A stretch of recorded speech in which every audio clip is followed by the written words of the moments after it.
அடுத்த பஸ் பிடிச்சு திரும்பி வந்துட போறேன். சம்பந்தியம்மா, எதுக்கு ராத்திரி எனக்கு சேர்த்து சமையல் பண்ணிடுங்க.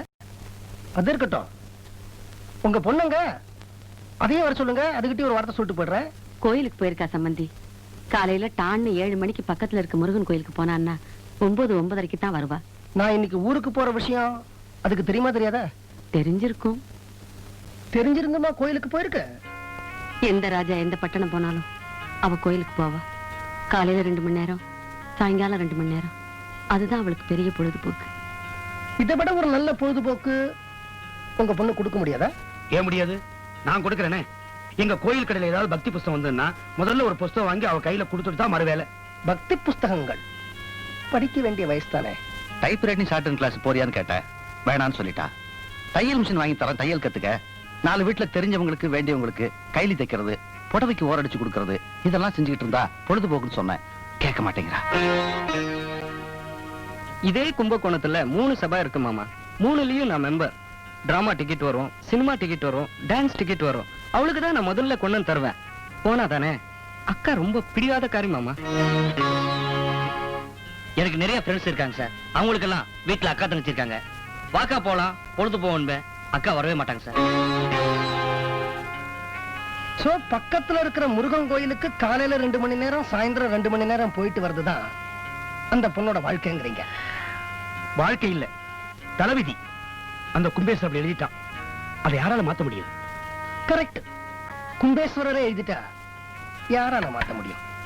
அப்ப நான் ஊருக்கு போயிட்டு வரட்டுமா?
சம்பந்தியம்மா, இந்த வீட்டுல எல்லாருமே மிருகமா மாறிட்டாங்க நான் நினைச்சேன். நல்ல வேளை நீங்க இன்னும் மாறல. எதுக்கு சொல்றேன்னா, ஒரு தப்பும் பண்ணாத இந்த குழந்தைய கையில எடுத்து ஆதாரத்தை கொடுத்து அதோட அழுகையை நிறுத்தணும்னு உங்களுக்காவது தோணிச்சே, அதுக்கு சொன்ன. நான் 4 குழந்தைகளை பெற்ற தாய் சம்பந்தி. என்னதான் மனசுல கவலை இருந்தாலும் தாய்ப்பாசம் செத்தா போயிடும். ஐயே, இதுக்கு பேர் தான் தாய்ப்பாசமா? இந்த கணவனுக்கு இத்தனை நாள் வரைக்கும் இந்த சின்ன விஷயம் தெரியாம போயிடுச்சு. சம்பந்தி, சம்பந்தியமா, எனக்கு ஒரு சின்ன சந்தேகம். இந்த தாய்ப்பாசங்கிறது சாதாரணமா சின்ன குழந்தைங்க மேலதான் வருமா? அதுவே அந்த குழந்தைக்கு வயசாயிடுச்சுன்னா வராதா? சம்பந்தி, சம்பந்தியம்மா கோவிச்சுக்க கூடாது. ஒரு 8 மாச குழந்தை பசியால துடிச்ச உடனே மடமடன்னு ஓடி வந்த தாய்ப்பாசம், கடகடன்னு பொங்கி வந்த தாய்ப்பாசம், திபு திபுன்னு அடிச்சுக்கிட்டு வந்த தாய்ப்பாசம், இதே வீட்டுல ஒரு தனி அறையில ஒரு 24 வயசு குழந்தை தனிமை பசி, ஏக்கப்பசி, துக்கப்பசி, விரக்தி பசி, இளமை பசி, வேதனை பசி, கலக்க பசி, இத்தனை பசியோட துடிச்சுக்கிட்டு இருக்க. அப்ப அந்த தாய்ப்பாசம் ஏமா கண்டுக்கவே இல்ல, கம்முன்னு இருக்கு?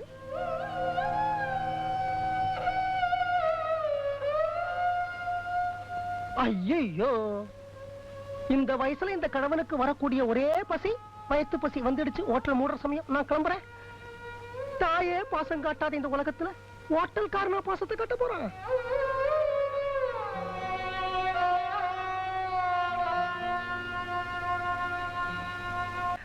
சம்பந்தி, இவனுக்கு நான் என்ன குறை வச்சேன்? எவனுக்கு?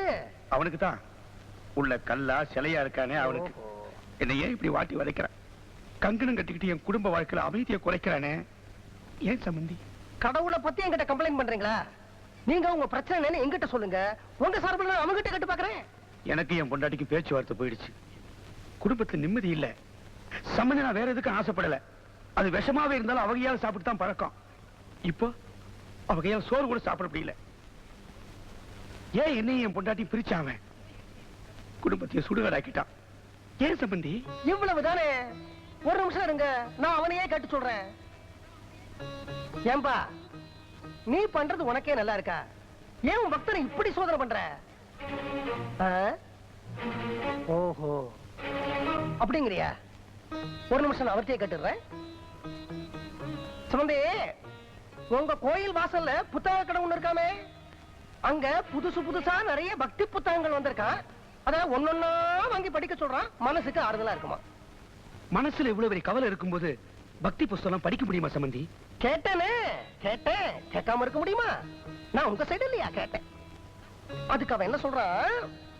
இவன் பொண்ணு மனசுல அவ்வளவு பெரிய கவலை இருக்கும் போது படிக்கிறதுக்கு இவன் அவளுக்கு பக்தி புத்தகத்தை தானே கொடுத்தான்.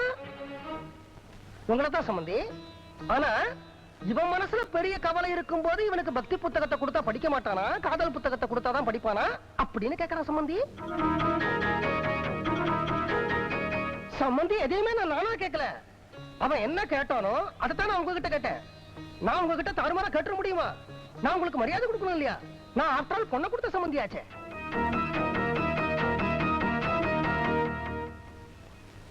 என்னப்பா? ஒரு நிமிஷம் சம்பந்தி, அவன் என்கிட்ட ஏதோ பேசணுமா? என்னன்னு போய் விலாவரியா விசாரிச்சுட்டு வந்துடுறேன். என்னப்பா? என்னப்பா இப்படி நாக்கு பிடிக்கிற மாதிரி நீ கேட்டா நான் இப்படி அவர்கிட்ட கேட்க முடியும்? சரி, கேட்டுற. சம்பந்தி, இந்த ரேஷன் கார்டுல குடும்ப தலைவன் உங்க பேர் தான் போட்டிருக்காமே. ஆனா உங்க பேருக்கு கீழே இருக்கிற ஒருத்திக்கு நீங்க ரொம்ப நாளா சோறே போடலையாமே. நீங்க மட்டும் உங்க பொண்டாட்டி கையால வாங்கி சாப்பிடணும்னா எப்படி? நான் கேட்கல சம்பந்தி, அவன் கேட்கறான்.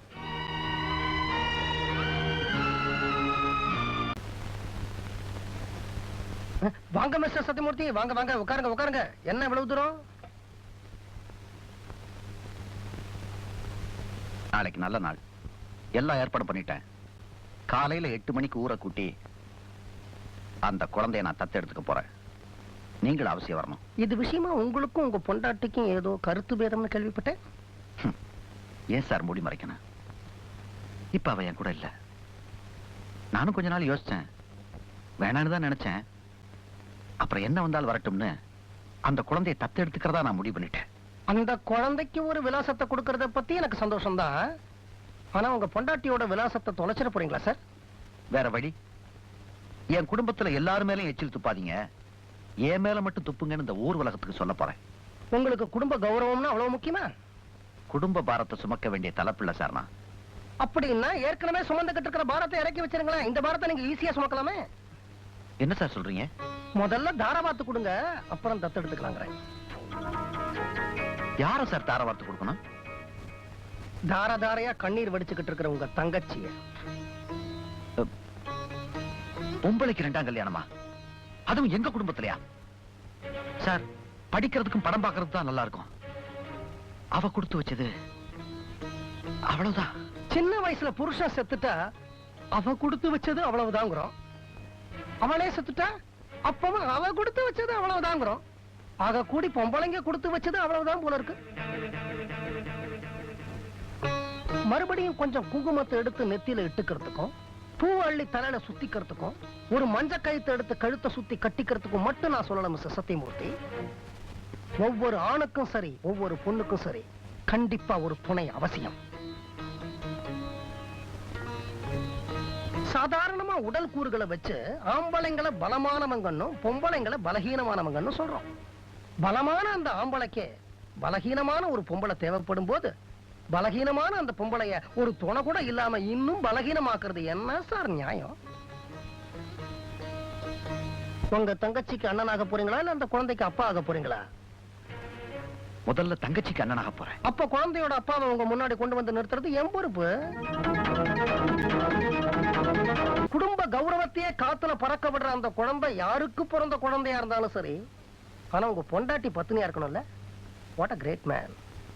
மாப்பிள, ஒரு வெள்ளை பேண்ட் வெள்ளை சட்டக்காரன அங்கங்க அமீர் மஹால் எங்க இருக்குன்னு விசாரிக்க சொன்னதும் நான் தான். அவனுடைய போட்டோவை என் பொண்ணுக்கு தெரியாம அவ பொட்டிக்குள்ள வச்சதும் நான் தான். ஏன் இப்படி எல்லாம் செஞ்சீங்க? புருஷன் பொண்டாட்டிக்கு நடுவுல பிரிவுன்னு ஒண்ணு ஏற்பட்டா அதனுடைய கொடுமை என்ன அப்படின்னு புருஷனுக்கு புரிய வைக்க வேண்டாம். அதுக்குதான் பிரிவை பத்தி நான் உணர வேண்டிய அவசியம்? அப்ப தானே புருஷன் இல்லாம உங்க அக்கா எவ்வளவு கஷ்டப்படுறான்னு உங்களுக்கு தெரியும். அதுக்கு தான் மாப்பிள.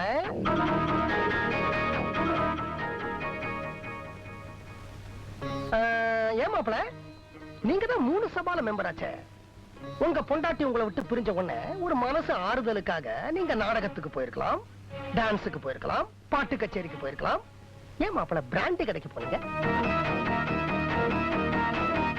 ஏன் மாப்பிள, இப்போ உங்க அக்காவும் ஒரே ஒரு நாளைக்கு மனசு ஆறுதலுக்காக பிராண்டி சாப்பிடறான்னு வச்சுக்கலாம். உங்களுக்கு ஓகேயா? ஒரு மனசு ஆறுதலுக்காக பக்கத்து வீட்டுக்காரனை கட்டிப்பிடிக்க வேண்டாம், சும்மா கண்ணடிக்கிறா, பரவாயில்லையா? உங்க உடம்புல ஓடுறது ரத்தம், உங்க அக்கா உடம்புல ஓடுறது தண்ணி இல்லையா? உங்க உடம்புல இருக்கிறது நாடி நரம்பு, உங்க அக்கா உடம்புல இருக்கிறது இரும்பு இல்லையா?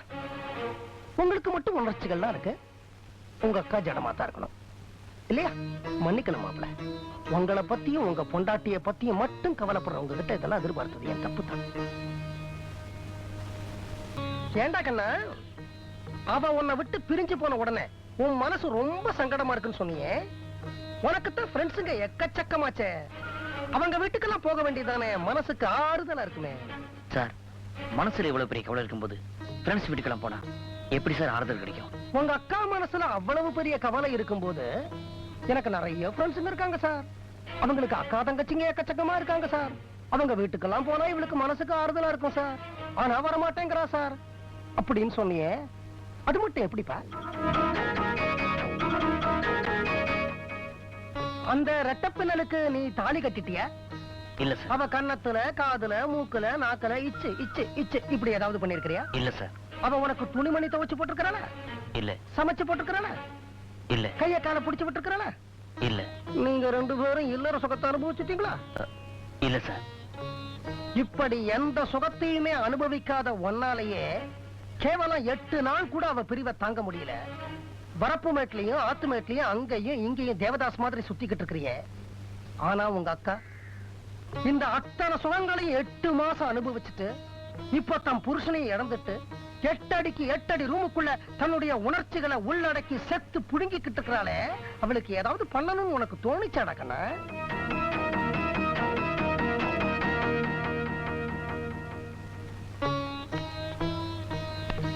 டேய், முதல்ல நீ உங்க அக்காவுக்கு தம்பி, அப்புறம் தான் அந்த ரெட்டப்பின்னல் குட்டி இருக்காளே அவளுடைய காதலன். முதல்ல அக்காவுக்கு தம்பியா செய்ய வேண்டிய கடமையை செய், அப்புறம் காதலிக்காக தேவதாஸ் மாதிரி இங்கெல்லாம் சுத்தலாம். இங்க எல்லாம் எங்க போகும்? இங்கதான் இருக்கும்.